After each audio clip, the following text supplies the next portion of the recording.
La Somme théologique de saint Thomas d'Aquin, traité sur la très sainte Trinité, dans la première partie, question 43, article 8. Les personnes divines peuvent-elles être envoyées par une autre que celle dont elles procèdent éternellement ?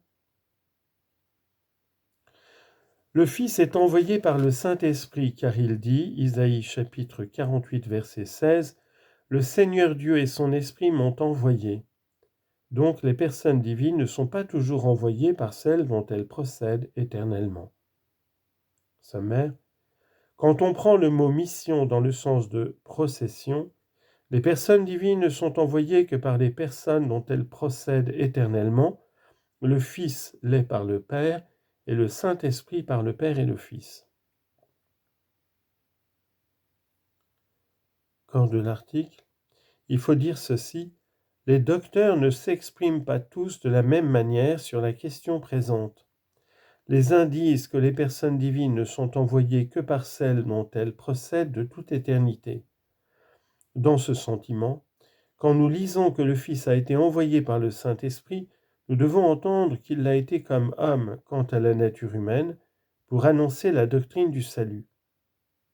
Saint Augustin dit, d'une autre part, que le Fils est envoyé soit par lui-même, soit par le Saint-Esprit, et que le Saint-Esprit l'est aussi par lui-même et par le Fils.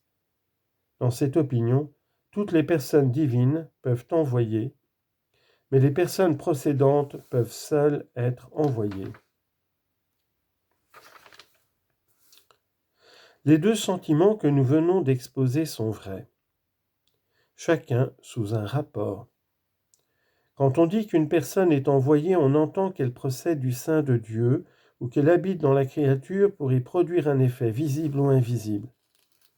Si l'on entend qu'elle procède du sein de Dieu, elle n'est envoyée que par la personne dont elle provient comme de son principe. Et dans ce cas, le Fils l'est par le Père et le Saint-Esprit par le Père et par le Fils. Si l'on entend au contraire qu'elle habite dans la créature pour y produire un effet, alors c'est toute la Trinité qui l'envoie. Mais il ne suit pas de là que l'homme donne le Saint-Esprit, car il ne peut produire l'effet de la grâce. Objection. Il paraît que les personnes divines ne peuvent être envoyées par une autre que celle dont elles procèdent éternellement. Saint Augustin dit, le Père n'est pas envoyé parce qu'il ne procède pas d'un autre, donc les personnes divines ne peuvent être envoyées que par celles dont elles procèdent. Deuxième objection, celui qui envoie doit avoir autorité sur l'envoyé. Or l'origine seule produit l'autorité dans l'adorable Trinité, donc la personne envoyée doit procéder de celle qui l'envoie. Troisième objection, si une personne divine pouvait être envoyée par une personne dont elle ne procède pas, rien n'empêcherait de dire que l'Esprit est donné par l'homme. Or saint Augustin s'élève contre cette doctrine. Donc les personnes suprêmes ne sont envoyées que par celles dont elles procèdent. La réponse à ces trois objections se trouve dans le corps de l'article.